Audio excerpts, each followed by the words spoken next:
क्या सच और क्या है झूठ, बात करेंगे हम दो टूक। नमस्कार, दो टूक में आपका स्वागत है। मैं हूं अशोक श्रीवास्तव। विमुद्रीकरण को आज लगभग 37 दिन हो गए। इन 37 दिनों में हमने देखा है कि 37 दिनों के बाद अगर आज की तस्वीर हम देखें तो बैंकों के बाहर अभी भी कतारें हैं। हालांकि ये कतारें पहले से थोड़ी छोटी हो रही हैं। हम ये भी कह सकते हैं कि लोगों को थोड़ा थोड़ा पैसा मिल रहा है। हालांकि जितना लोग पैसा चाह रहे हैं, कैश चाह रहे हैं, उतना पैसा जरूर नहीं मिल रहा। तकलीफें लोगों को जरूर हैं, अभी भी लोग थोड़ा सा परेशानी में जरूर हैं, लेकिन इसके बावजूद मोटे तौर पर देखें तो आमतौर पर देखें तो ज्यादातर लोगों का समर्थन इस फैसले को अभी भी हासिल है। लेकिन एक तरफ विमुद्रीकरण के लोगों का धैर्य है, लोग लगातार धीरज के साथ इस फैसले के साथ खड़े हैं, तो दूसरी तरफ हम देख रहे हैं कि इस फैसले को लेकर राजनीति अपने पूरे चरम पर है।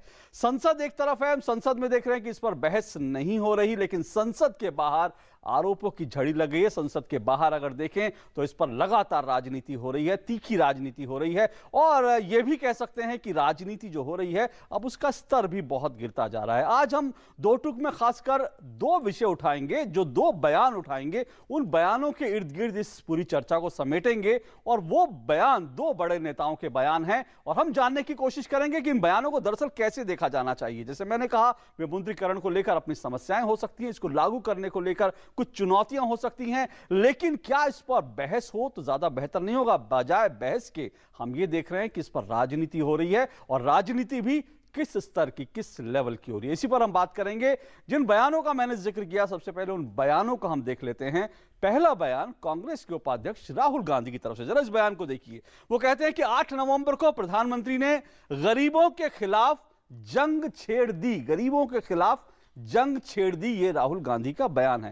राहुल गांधी ये जरूर कह सकते हैं कि विमुद्रीकरण को लेकर लोगों को तकलीफ है, लोगों को पैसे नहीं मिले, लेकिन गरीबों के खिलाफ जंग छेड़ दी, इस बयान को कैसे देखा जाना चाहिए? दूसरा बयान अगर कहें तो असदुद्दीन ओवैसी साहब का बयान है, और यह बयान देखिए। वो कहते हैं कि नए नोटों से मुसलमानों को दूर रखा जा रहा है। यह असदुद्दीन ओवैसी साहब का बयान है, नए नोटों से मुसलमानों को दूर रखा जा रहा है। राजनीति हो, लेकिन राजनीति किस लेवल की होनी चाहिए, यह दिखा रहा है कि ओवैसी साहब राजनीति करने के चक्कर में कहां से कहां आ गए कि वो विमुद्रीकरण को भी सांप्रदायिक रंग देने की कोशिश करते हैं। और हमारा आज का सवाल इसी से जुड़ा हुआ है। हमारा आज का सवाल टेलीविजन स्क्रीन पर आपके, हमारा आज का सवाल है कि विमुद्रीकरण को मुसलमानों और गरीबों पर हमला बताना, क्या यह राजनीति का निम्न स्तर है? और 3 मेहमान हमारे साथ स्टूडियो में मौजूद है, परिचय करा दें। हमारे साथ आरपी सिंह साहब हैं। आरपी सिंह साहब सेक्रेटरी हैं, नेशनल सेक्रेटरी हैं बीजेपी के।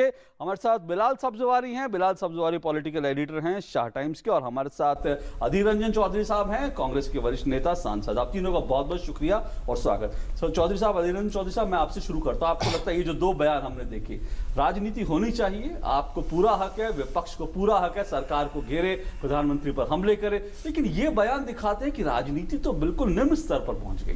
क्या कहेंगे?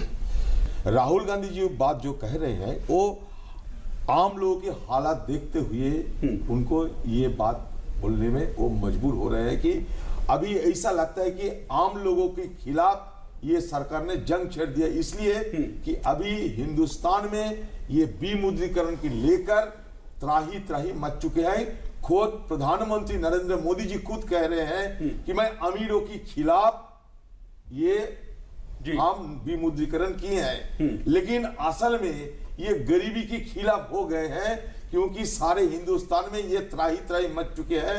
100 से ज्यादा लोगों की मौत हो चुके हैं।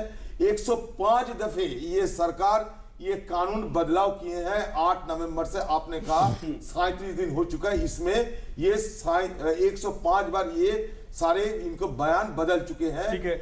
इसलिए आम लोगों की जो परेशानियां होते हैं, आम लोगों की जो त्राही त्राही होते हैं, आम लोगों की जो हलचल मच चुके हैं, इसके खिलाफ कांग्रेस पार्टी को आवाज उठाना जरूरी है, क्योंकि हम समझते हैं ये हमारा कर्तव्य है कि हम लोगों के साथ एक साथ खड़ा होके ये एक साथ खड़ा होके उन्हीं की परेशानी आपको लोगों की परेशानी उठाने का बिल्कुल हक है, मैं इस पर आऊंगा, लेकिन उससे पहले ओवैसी साहब के बयान पे आप टिप्पणी करना चाहेंगे? नहीं, ओवैसी साहब को बयान का मुझे कोई समर्थन है कि मुसलमानों से नोट से दूर रखा जाए, ये इसमें मेरा कोई लेना देना नहीं है। नहीं, लेना देना नहीं, सही नहीं। मैं अधीर रंजन चौधरी साहब, आपने अपनी बात रखी, हालांकि मैं यहाँ पे स्पष्ट कर दूं कि जो आपने कहा लोगों को तकलीफ है, बिल्कुल लोगों को तकलीफ है, इससे कोई भी इनकार नहीं करेगा, खुद भाजपा ही मानती है, लेकिन शायद राहुल गांधी या आप खुद पश्चिम बंगाल के हैं, इसलिए हिंदी में कह सकता हूं कि आप ये कह सकते थे कि लोगों को तकलीफ है, आप ये कह सकते थे लोगों को परेशानी है, लेकिन गरीब लोगों के खिलाफ जंग छेड़ना, ये मुझे लगता है ये ज्यादा जो है, मैं इस पर लौटूंगा। जंग मतलब यही तो है, जहां आम लोगों के खिलाफ जंग छेड़ना साहब, गरीबों के खिलाफ जंग छेड़ना, ये बयान मुझे लगता है अतिशयोक्ति से भी ज्यादा।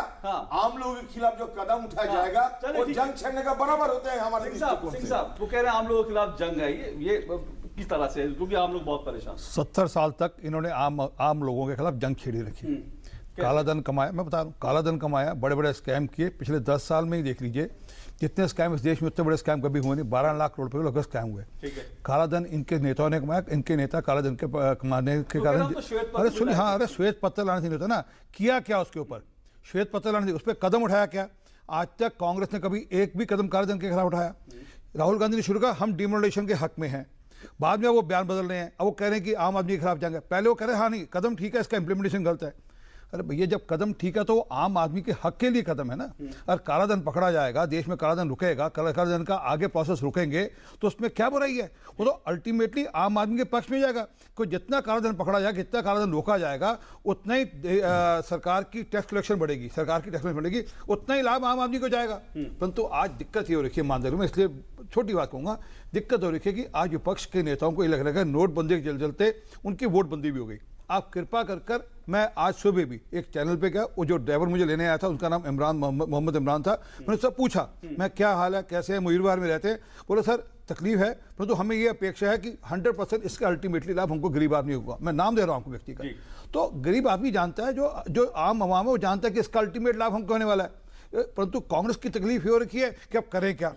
अब वो कभी कहते हैं मैं कुछ बोलूंगा तो अर्थक्वेक आ जाएगा। भैया उस अर्थक्वेक का इंतजार करें, इतने दिन पार्लियामेंट आपने चलने दी, आपने एक शब्द बोला नहीं, आज कहते हैं अर्थक्वेक आ जाएगा, फिर कहते हैं मैं बलून पंक्चर कर दूंगा। पता नहीं कैसी कैसी भाषा, कैसी कैसी शब्दावली इस्तेमाल करते हैं। इन्होंने भारत बंद की कॉल दी, भारत का आक्रोश दिवस मनाया, कहीं आक्रोश देखा नहीं, भारत बंद कहीं हुआ नहीं, लोगों ने इनको रिजेक्ट कर दिया कि अब उसको कोई ना कोई रास्ता निकालना चाहते हैं, कोई ना कोई तरीका निकालना चाहते हैं, कोई ना कोई नया बहाना ढूंढते हैं। मुझे पार्लियामेंट में नहीं बोलने दिया। अरे सबको पता है, सारी दुनिया को पता है, सबने टीवी में देखा कि पार्लियामेंट आपने चलने नहीं दी। आप पार्लियामेंट में खड़े होकर बोल सकते थे, और आपका कोई बड़ा मसाला है, कोई बहुत ऐसी बात है तो आप बोलिए ना, कौन रोक रहा है आपको जी?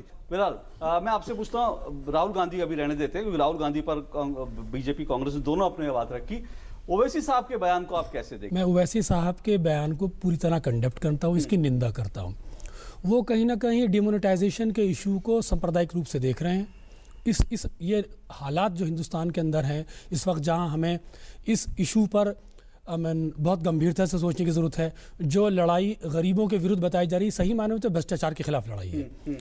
ये बात मैं स्वीकार करता हूं कि इसके एग्जीक्यूशन में कुछ प्रॉब्लम हो सकती है, लोग लाइन में लग रहे हैं, आप सब लोग स्वीकार करते हैं, लेकिन इसको गरीबों के खिलाफ लड़ाई बनाना, मैं इसकी भी निंदा करता हूं। राहुल गांधी ये कह सकते हैं कि गरीबों को तकलीफ हो रही है, लेकिन ये कहना कि गरीबों के खिलाफ जंग है, ये मैं इससे सहमत नहीं हूँ। साथ ही साथ असदुद्दीन ओवैसी, भाषा की शायद समस्या, हालांकि जस्टिफाई उन्होंने करा है, कह रहे हैं कि किस सेंस में, लेकिन शायद आप और हम हिंदी पत्रकारिता के लोग, हमें लगता है शायद भाषा की शायद एक समस्या है कि गरीबों के खिलाफ जंग बोल दिया, शायद अतिशयोक्ति। मेरा ख्याल है भाषा की समस्या राहुल गांधी के साथ हमेशा से रही है। वो थॉट प्रोसेस उनका इंग्लिश में रहा है, और जब वो हिंदी बोलते हैं तो अक्सर उनसे इस तरह की एरर्स होती हैं। हो सकता है भाषा की समस्या हो, लेकिन इस वक्त उनकी इंटेंशन को नहीं पकड़ा जा सकता, क्योंकि इस वक्त वो फुल मोड में है पॉलिटिक्स के। वो प्रधानमंत्री को भी निशाने में लिए है।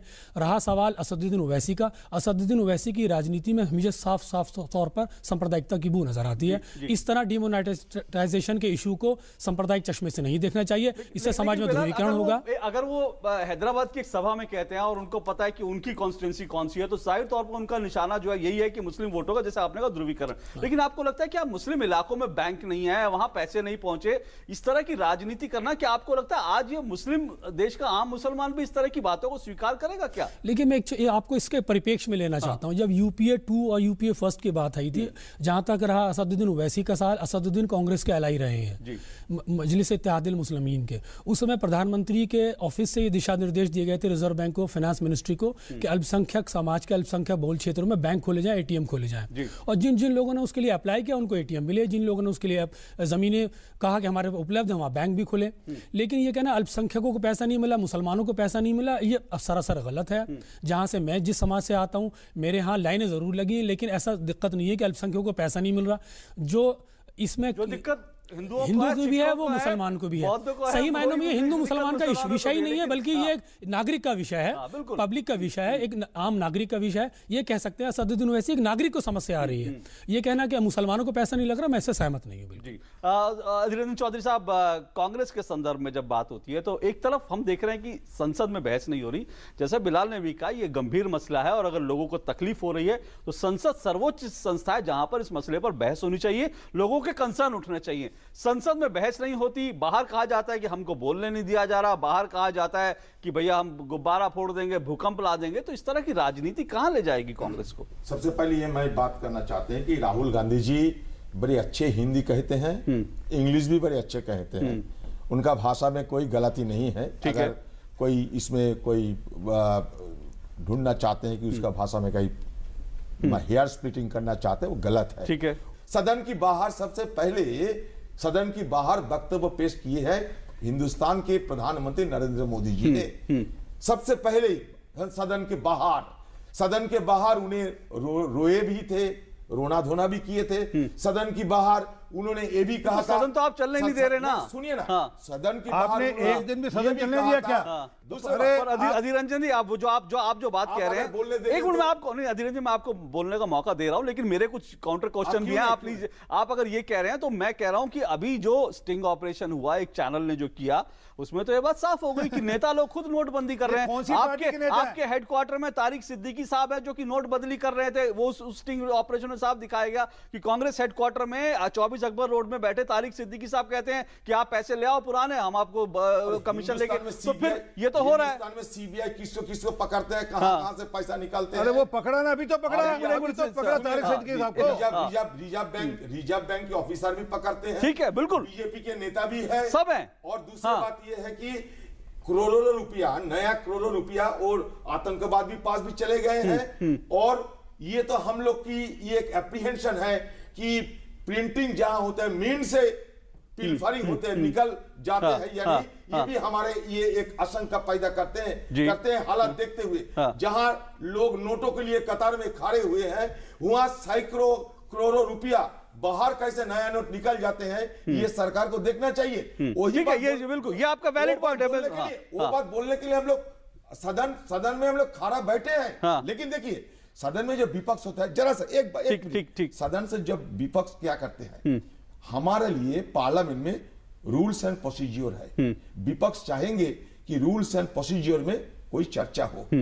हम कभी चाहेंगे नो कॉन्फिडेंस, कभी चाहेंगे एडजॉर्नमेंट, कभी चाहेंगे 184, कभी चाहेंगे 139। ये हमारा मांग है, ये हमारा हक है। बिल्कुल आपका हक है, नहीं बिल्कुल आपका हक है, बिल्कुल आपका हक है। लेकिन वेल में आ जाना, स्पीकर के ऊपर पर्चे फाड़ के फेंकना, वेल में आके नारेबाजी करना, प्ले कार्ड दिखाना, ये कौन से प्रोसीजर में है सर? तो एनडीए वालों ने सीखा। नहीं सर, तो आप सीख गए। सदन को तो एनडीए वालों ने सीखा। मतलब आप हम लोग आउट ऑफ डिस्परेशन, हमारा बात जब नहीं सुना जाता, हाँ। हम बोलने की कोशिश करते हैं, हम बोलने के लिए कोशिश करते हैं, लेकिन एक बात हमारा नहीं सुना जाता। और एल के आदवानी जी भी इनके खिलाफ बोल रहे हैं। हम लोग क्लाइम डाउन करते करते अभी हम लोग कह रहे हैं कि ठीक है, जो मर्जी उसमें अब चर्चा कराओ। पहले हम लोग कहा था कि एडजर्नमेंट मोशन पर चर्चा हो। दूसरे बार हमने ये कहा कि 184 में हो। सर आज सुनिए ना, उसके सर, बाद एक हम ये मिनट। कह रहे हैं कि सर, आपका जो मर्जी उसमें सर, कराओ। संसदीय कार्य लेकिन मंत्री अभी क्या हो रहा है अनंत हिंदुस्तान में, संसदीय कार्य मंत्री पार्लियामेंट- अनंत कुमार का आज का बयान है कि विपक्ष बिल्कुल झूठ बोल रहा है, हम पहले दिन से कह रहे हैं चर्चा करो, आप चर्चा के लिए तैयार नहीं हो रहे। इनके पास कोई मुद्दा ही नहीं है। ये गवर्नमेंट वापस स्पॉन्सर्ड चले डिसरप्शन जाओ। है। वो जो बुझार लाना चाहते हैं, लाना पर सिंह साहब, सिंह साहब वो कह रहे हैं स्पॉन्सर्ड अच्छा, ठीक है, ठीक है। चुकी है कि अर्थक्वेक और बुझार कैसे होते हैं। सिंह साहब ये कह रहे हैं कि गवर्नमेंट स्पॉन्सर्ड डिसरप्शन है, आप वो कह रहे हैं गवर्नमेंट स्पॉन्सर्ड डिसरप्शन है और हम रूल और प्रोसीजर के तहत काम कर रहे हैं और हमारा हक है। और ये बात मुझे लगता है ये बात इंपॉर्टेंट होने का कि भैया ये डिसरप्शन वेल में आना, ये तो हमने एनडीए से सीखा है। ये नहीं, ये तो शुरू एनडीए में किया था, सीखा था हम लोग। एक मिनट जी। हाँ, एक तरफ कहते इसको तो ये काले धन के खिलाफ है जी। या काले धन के पक्ष में, यही तय करना उन्होंने। ये जो कर रहे हैं ये साबित करता है कि काले धन के पक्ष में है। और ये जो कह रहे हैं कि मिंट से पैसा गया, वो मिंट से पैसा अगर गया तो सीधा 24 अकबर रोड पे गए, तो इनको जवाब देना पड़ेगा कि इन दिनों कोई सुरंग तो नहीं बना रखी मिंट तक 24 अकबर रोड पे। सरकार आपका है, हम क्यों जवाब दे? यहाँ से पैसा आ रहा है, इनको जवाब देना सरकार तो पड़ेगा। आपका है, आप क्योंकि पकड़ लो हमें। आदमी तो इनके पकड़े जा रहे हैं, इनके पार्टी हेडक्वार्टर से पैसा बदला जा रहा है, तो ये आप बताएं पकड़ कि लो जवाब हमें। इनको देना पड़ा, हमको नहीं देना जवाब। क्योंकि ये दिक्कत असली ईमानदारी दिक्कत है जो अंडरलाइनिंग बात है कि नोटबंदी के चलते चलते इनकी वोटबंदी हो गई है। आज इनको पीड़ा इस बात की है कि आम आवाम इस फैसले के पक्ष में है, वो जानता है काले धन का अल्टीमेटली बंद होने से लाभ उनको होने वाला है और इसका इनके पास जवाब नहीं है, उस पर यह बात करने को तैयार नहीं है। इनके पास इस बात का कोई जवाब नहीं है कि इनके नेता कैसे उस सारे इन्वॉल्व थे इनके अभी। और ये काले धन की बात करते हैं, इनके तो दोनों शीर्ष नेताओं के खिलाफ 5,000 करोड़ रुपए का मुकदमा चल रहा है जिसमें इनके ये बेल पे बाहर है, इसकी बात करते हैं। ठीक है बिलाल, आप पार्लियामेंट में लगातार मौजूद रहते हैं, वहां पे देख रहे हैं, आपको क्या लगता है, जैसे अधीर रंजन जी ने कहा ये गवर्नमेंट स्पॉन्सर जो है डिसरप्शन है और विपक्ष का हक है, विपक्ष की बात नहीं शुरू, जबकि आज अनंत कुमार साहब ने कहा कि पहले 15 दिन हम लगातार कहते रहे और विपक्ष की ओर से कोई भी इस तरह का प्रस्ताव नहीं आया, हम लगातार कोशिश कर रहे हैं। उन्होंने साफ तौर पर अनंत कुमार साहब ने झूठ शब्द का इस्तेमाल किया है कि विपक्ष झूठ बोल रहा है, हम लगातार उनसे कह रहे थे चर्चा करो, लेकिन चर्चा के लिए विपक्ष तैयार नहीं हुआ। देखिए, जहां तक संसद के चलने का सवाल है, संसद में व्यवधान निरंतर बना हुआ है। 16 तारीख को ये सत्र समाप्ति की ओर है और निरंतर इसमें व्यवधान की बहुत सारी वजहें हैं और जनता देख रही है। लेकिन इसमें दो इम्पॉर्टेंट फिगर्स को मैं यहाँ कोट करना चाहूँगा। पहला बयान इस सिलसिले में लाल कृष्ण आडवाणी जी का आया, उन्होंने कहा कि सदन चलाने की जिम्मेदारी सत्ता पक्ष की होती है और विपक्ष उसमें हेल्प करे। जब राष्ट्रपति का बयान आया तो उन्होंने कहा दोनों की जिम्मेदारी सदन चलाने की होती है, तो आप सत्ता पक्ष विपक्ष पे नहीं डाल सकती और विपक्ष सत्ता पक्ष पे नहीं डाल सकती, दोनों मिलकर ही सदन चल सकता है। और कांग्रेस के पास ये बहुत अच्छी अपॉर्चुनिटी थी, अगर वो डिमोनेटाइजेशन के इशू पर अपनी बात को सदन में रखते तो इसका मैसेज पूरे देश में जाता हाँ। और इसके प्रोज एंड कॉन सामने रखते तो इसका मैसेज पूरे देश में जाता। अगर कांग्रेस पार्टी के पास, कांग्रेस राज्यसभा में तो मदद कर रही है सदन चलाने के लिए, तो लोकसभा में क्यों नहीं कर रही? तो मेरा मकसद कहने का यह है कि कांग्रेस को अपनी विपक्ष की राजनीति अगर करनी थी तो इस इशू पर प्रोज एंड कॉन्स के साथ डिबेट में पार्टिसिपेट करके जनता को एक मैसेज दे सकते थे। बिल्कुल, कहीं ना कहीं इशू फिजल आउट होता जा रहा है और कांग्रेस जो है शायद इसमें पिछड़ती जा रही है। लगता है कि कांग्रेस में इसमें दो ओपिनियन है, एक कांग्रेस के लीडर्स चाहते हैं कि सदन चले, कुछ लोग चाहते हैं सदन नहीं चले। तो मुझे ये लगता है कि अगर कांग्रेस ने पार्टिसिपेशन करके सदन की कार्यवाही में हिस्सा लेके डिबेट्स में हिस्सा लिया तो सदन की कार्यवाही चलने दी होती और अपनी बात रखी होती तो मेरा ख्याल है वो अच्छी विपक्ष की भूमिका निभा सकते थे। बिल्कुल ऐसा नहीं हुआ। लेकिन मैं अधीर रंजन जी कुछ कहना चाहता हूं, लेकिन मैं आपके पास लौटूंगा। अधीर रंजन जी, एक छोटा सा मुझे ब्रेक लेना है, ब्रेक के बाद दो टूक में इस चर्चा को आगे बढ़ाएंगे।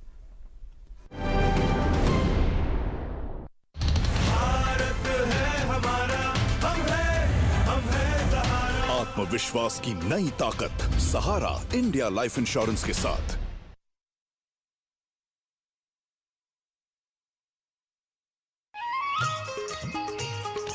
मम्मी आपके पास आधार है और पापा के पास भी, तो फिर मेरे पास क्यों नहीं? क्योंकि तुम अभी बहुत छोटे हो। टीचर कह रही थी मेरा भी आधार होना चाहिए और चुटकी का भी। जी हाँ, नवजात शिशु का भी आधार बन सकता है। इसके लिए आधार केंद्र अथवा स्कूल या फिर आंगनवाड़ी में लगने वाले शिविर में जाएं। ये पूरी तरह से निशुल्क है। मेरे बच्चे की सही शुरुआत, मेरा आधार मेरी पहचान।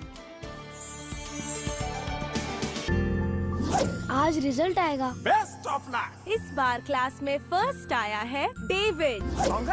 पर अब क्या हुआ डेविड? मुझे आगे पढ़ना है पर पापा कहते हैं पैसे नहीं है। पैसे नहीं है, वो देखो प्री मैट्रिक स्कॉलरशिप स्कीम अल्पसंख्यक समुदाय के उन बच्चों के लिए है जिनकी सालाना पारिवारिक आय 1 लाख रुपए से कम है और जिन्होंने पिछली कक्षाओं में 50% अंक प्राप्त किए हैं, और लड़कियों के लिए 30% स्कॉलरशिप निर्धारित है। मदद हमारी, मंजिल आपकी। भारत है हमारा, हम है सहारा। आत्मविश्वास की नई ताकत सहारा इंडिया लाइफ इंश्योरेंस के साथ।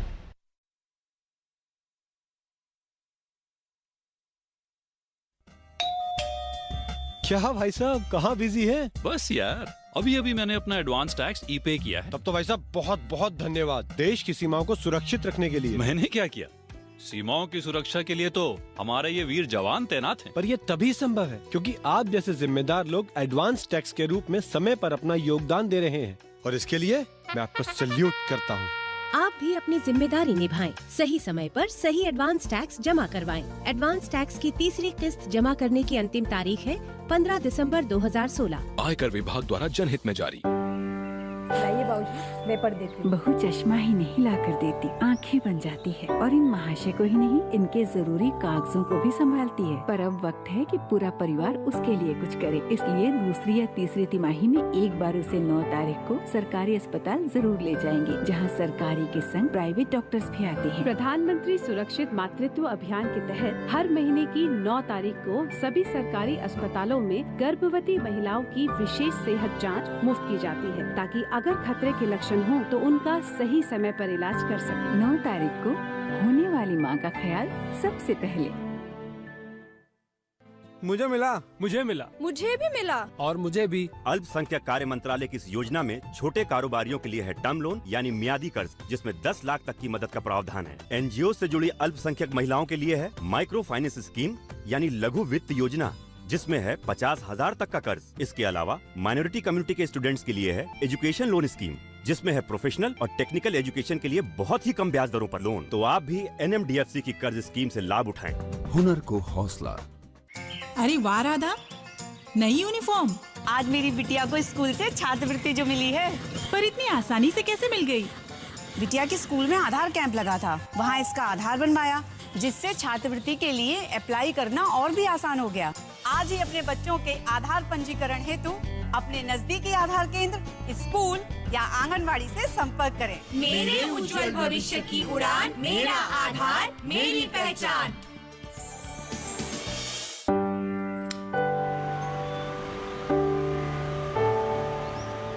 ध्यान रखते हैं हर घड़ी मेरा।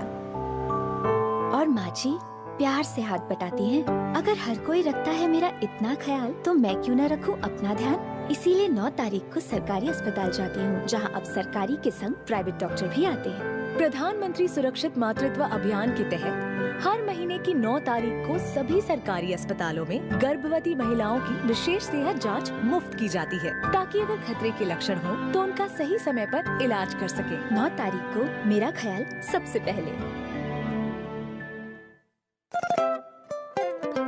छोड़ो कल की बातें, कल की बात पुरानी, नगद रहित लेन देन से लिखे नए भारत की कहानी। सब हिंदुस्तानी चुन रहे आसानी, भुगतान करे, खरीदारी करे या टिकट बुक कराए, ऐसे सारे काम डेबिट कार्ड और मोबाइल बैंकिंग से हो जाए। नगद रहित फायदों की कीमत सबने है पहचानी, सब हिंदुस्तानी। चलिए हम सब नगद रहित लेन देन की दिशा में आगे बढ़ें और आज ही नगद रहित बैंक सेवाओं का इस्तेमाल शुरू करें। अपना समय बचाएं और जीवन आसान बनाएं। भारतीय बैंक संघ तथा वित्तीय सेवाएं विभाग, वित्त मंत्रालय द्वारा जनहित में जारी। अरे सुबह सुबह इतनी जल्दी मचा रखी है। हाँ बाय पापा। आप में से कौन कौन विदेश में हायर स्टडीज के लिए लोन लेना चाहता है? मैडम इंटरेस्ट कितना होगा? जो भी अल्पसंख्यक स्टूडेंट विदेश में post graduate diploma, masters, MPhil, PhD जैसी हाई स्टडीज के लिए लोन लेना चाहता है, उसके इंटरेस्ट पर सरकार सब्सिडी दे रही है। यानी आपके एजुकेशन लोन का इंटरेस्ट अब सरकार चुकाएगी। मदद हमारी, मंजिल आपकी। फिर तो मैंने उसकी धुलाई की ना, सारी इकड़ी निकाल दी। मैंने अपना उत्तरा निकाला, कर दिया। कहला भाई भाई भाई प्लीज मेरी रैगिंग मत करो, मेरी रैगिंग मत करो। राहुल क्या राहुल सुसाइड कर लिया और उसने है?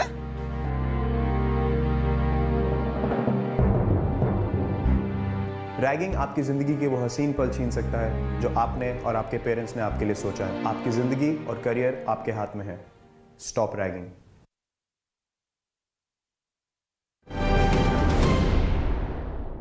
दो टूक में आपका एक बार फिर स्वागत है। आज हम बात कर रहे हैं विमुद्रीकरण को लेकर, जिस तरह की राजनीति चल रही है। राहुल गांधी ने कहा यह गरीबों के खिलाफ जंग है, और असदुद्दीन ओवैसी साहब कहते हैं कि मुसलमानों तक नया नोट नहीं पहुंच रहा है, और एटीएम जो है मुसलमानों के इलाकों में एटीएम में पैसा नहीं है। तो जिस तरह से हम देख रहे हैं कि इस पर पहले राजनीतिकरण और अब सांप्रदायिकरण करने की कोशिश हो रही है, क्या ये राजनीति का निम्नतम स्तर है? इस हम बात कर रहे हैं। हमारे साथ 3 मेहमान जुड़े हुए हैं। आरपी सिंह साहब बीजेपी से, बिलाल सब्जवारी पॉलिटिकल एडिटर हैं, और हमारे साथ अधीर रंजन चौधरी साहब कांग्रेस के सांसद हैं। अधीर रंजन चौधरी साहब, समय कम है, लेकिन जैसे बिलाल साहब ने कहा कि उन्होंने कहा कि कांग्रेस ने एक मौका गवा दिया। आप जब तक इस बहस के मूड में आ रहे हैं तब तक लाइनें छोटी होती जा रही हैं और जनता की जो तकलीफें थी अब सरकार के कदमों से वो धीरे धीरे कम हो रही हैं। तो आप शायद पिछड़ गए और वो कह रहे हैं कि कांग्रेस के अंदर भी शायद दो फांक थी, दो तरह के गुट थे, एक चाहता था डिसरप्शन, एक चाहता था कि, तो आप कहीं ना कहीं पिछड़ गए। देखिए ये सरकार जो है ना, सरकार खुद टेंटेटिव है और निश्चित नहीं है। जैसे कि शुरुआती तौर पे मोदी साहब ने कहा कुछ ही दिनों में सब कुछ सुधर जाएंगे, वित्त मंत्री जी कहा 2-3 हफ्ते में सब कुछ सुधर जाएंगे, गृह मंत्री जी कहा 1 महीने में सुधर जाएंगे, प्रधानमंत्री कहा 50 दिन मुझे समय दीजिए। अभी प्रधानमंत्री जी कह रहे कि 50 दिन का बस धीरे धीरे सुधर जाएंगे और रेवेन्यू सेक्रेटरी कह रहे हैं कि सारे नोट वापस आ जाएंगे। तो ये सारे इन्हीं लोगों के अंदर खलबली मचे है, हमारे लिए कुछ नहीं। और जब हम बोलने तो बहस कीजिए ना, आप बहस कीजिए, सरकार को घेरिए। वही तो बोल रहे हैं, उन्होंने जो कहा है सही बात कहे हैं। बिजनेस हाउस में बिजनेस ट्रांजैक्शन करना, बिजनेस चलाना सरकार की ये कर्तव्य होते हैं और विपक्ष इनको मदद करते हैं। आप रिवाइंड कीजिए फ्राइडे को, पिछले फ्राइडे को रिवाइंड कीजिए आपका टीवी में। हम लोग जब राहुल गांधी जब बोलने के लिए तैयार बैठे हैं तो सारे सरकार परक पक्ष की जो चीफ हुई वो खुद उठकर और अनंत कुमार जी वो खुद ये बाधित किए हैं। इसलिए कह रहे हैं कि सरकार खुद बाधित कर चुके हैं। ये गवर्नमेंट स्पॉन्सर्ड डिसरप्शन। आपने पिछले फ्राइडे की बात की, लेकिन उससे पहले की भी कहानी है, मैं उन सब में अभी नहीं जाना चाहता। उससे पहले की कहानियां हैं जब बहस शुरू हुई, उसके बाद जो है उस बहस को किस तरह से डिसरप्ट किया गया, मैं उसमें, लेकिन मैं बहुत संक्षेप में अधीर रंजन बहुत संक्षेप में आखिरी बात आपसे जानना चाहता हूं। हम चाहेंगे, हम विपक्ष रूल तो मुताबिक तो चाहेंगे, वो ये हमारा अधिकार है। वो आपका अधिकार है, लेकिन बेल में आना, कागज फाड़ना, प्ले कार्ड लहराना, ये आपका अधिकार नहीं है। माफी चाहते हैं अधीर रंजन जी, बहुत संक्षेप में। आपको लगता है कि अब जब बार बार आप ये कह रहे हैं कि अगर गरीबों के खिलाफ ये युद्ध है या जो भी आप कह रहे हैं कि लोगों की तकलीफें, आपको लगता है कि इस पर राजनीति के बजाय एक अच्छी बहस हो और इस पर जो है तथ्य लोगों के सामने आए, इस पर इसके लिए क्या कि हम पेश करते हैं, हमारे पास बहुत सारे तथ्य हैं, हम पेश करना चाहते हैं, मुझे मौका दिया जाए। राहुल गांधी जी हर दिन आके पार्लियामेंट में गुजारिश करते हैं, कांग्रेस पार्टी ये दरखास्त करते हैं स्पीकर साहिबा को, कम से कम एक बार हमें मौका दिया जाए, हम अपना बात रखें। ठीक है, वो कह रहे हैं कि भाई राहुल गांधी और अपनी बात रखना चाहते हैं, उनको मौका मिलना चाहिए। आपको लगता है अब इस मुद्दे पर अब राजनीति संसद के बाहर ना हो, बल्कि संसद में इस पर डिबेट हो, उसका वक्त आ गया और कम से कम इस तरह के बयानों पर रोक लगना चाहिए? मैं तो कह रहा हूं कि असल में दिक्कत होगी कि जंतर मंतर को पार्लियामेंट में ले आए। ये सब जो कर रहे हैं जंतर मंतर में करने वाले काम है, ये पार्लियामेंट में करें। कोई जंतर मंतर में इनको कोई इनके साथ चल नहीं रहा, तो लगा चलो हम पार्लियामेंट में कर लेंगे। पर हकीकत है ये डिबेट करने के लिए सीरियस नहीं है। ये शुक्रवार की बात करते हैं, शुक्रवार को भी इनके यहाँ से, क्योंकि इन्होंने इतने दिन संसद नहीं चलनी, हमने कहा भाई आपने संसद रोकी, आपने संसद चलने दी, एक बार खड़े होकर इतना कह दी कि हमसे गलती होगी, हम माफी मांगते हैं, हम आगे चलाएंगे जी। माफी तो आप लोगों को मांगना चाहिए। अरे आपने बोला दादा सुनिए, माफी मांगेंगे हम लोग, माफी तो आप लोगों को मांगना चाहिए। सारे विपक्ष को आप लोग चोर बना दिया, प्रधानमंत्री जी सारे विपक्ष को चोर बोलते हैं, माफी तो प्रधानमंत्री जी को मांगना चाहिए। एक मिनट, सामने आपने पक्ष आने दिया, ठीक है, माफी तो आपने इन्हीं लोगों को भेजना ठीक नहीं है। का पार्लियामेंट ना चलकर नुकसान किया, आरपी सिंह बहुत संक्षेप में बात, एक आखिरी बात है, क्योंकि लोगों ने अब तक जो है तकलीफ सही, लोग सरकार के साथ इस फैसले पे खड़े रहे। आपको क्या लगता है, जैसे अधीर रंजन चौधरी साहब कह रहे हैं कि बार बार जो है बयान बदले जा रहे हैं और कितने दिन तक तकलीफ होगी लोगों को, इस बारे में आप क्या आश्वस्त कर दे, और क्या वास्तव में काला धन के खिलाफ ये लड़ाई अभी भी है? क्योंकि इस पर बार बात आ रही है कि भाई कैशलेस इंडिया बन जाए, तरह तरह के बयान है, तो क्या अभी भी काले धन के खिलाफ लड़ाई है? लोग ये विश्वास करें? इसमें आपको बड़ा स्पष्ट करता हूं, ये लड़ाई काले धन के खिलाफ है। जब हम कैशलेस इंडिया की बात करते हैं, लेस कैश इंडिया की बात करते हैं, वो भी काले धन के खिलाफ है। जब सारी ट्रांजेक्शन बैंक के थ्रू, एटीएम के थ्रू, आपके कार्ड के थ्रू होगी, तो वो सारी ट्रांजेक्शन ट्रैक होगी। जब तक वो पैसा बैंक के माध्यम से, जब तक काला धन नहीं रह सकता, तब तक आपको उस पर टैक्स पे करना ही पड़ेगा, ये समझ लीजिए। इसलिए इसमें काले धन और कैशलेस में कोई फर्क नहीं है, एक ही बात है। दूसरी बात, जहां तक संसद चलने की बात है, हम तो अभी भी कह रहे हैं, आपने जो अर्थक्वेक लाना लाई ना संसद में आकर, बोलिए कौन, जो आपने गुब्बारा, जो बुग्गा फोड़ना आपका बचपन का कोई शौक बच गया है, बुग्गा फोड़ने का, आकर कर लीजिए पूरा, कौन रोक रहा है? चलिए बहस यहां पर चली, लेकिन जाहिर तौर पर बहस संसद में चलनी चाहिए। अब संसद का सिर्फ अब कह सकते हैं कि 2 दिन बचे हैं, बाकी उम्मीदें करनी चाहिए कि विमुद्रीकरण के मुद्दे पर संसद में कुछ गंभीरता दिखाई देगी। और अब तक जो हंगामा हुआ और जो आरोप संसद के बाहर लग रहे थे, अगर किसी के पास उन आरोपों में दम है, अगर किसी के पास वास्तव में कोई बड़ी चीज है, तो वो संसद के पटल पर रखी जानी चाहिए। देश की जनता का यह हक है, बजाय इसके कि संसद के बाहर इस तरह के बयान दिए जाए, जो बयान कह सकते हैं कि एक तरह से राजनीति का निम्न स्तर पर पहुंच गया। उस तरह के बयानों पर रोक लगनी चाहिए। बहुत बहुत शुक्रिया आप तीनों का दो टूक में, और दो टूक में आज बस इतना ही। आपसे फिर मुलाकात होगी, फिलहाल इजाजत दीजिए, नमस्कार।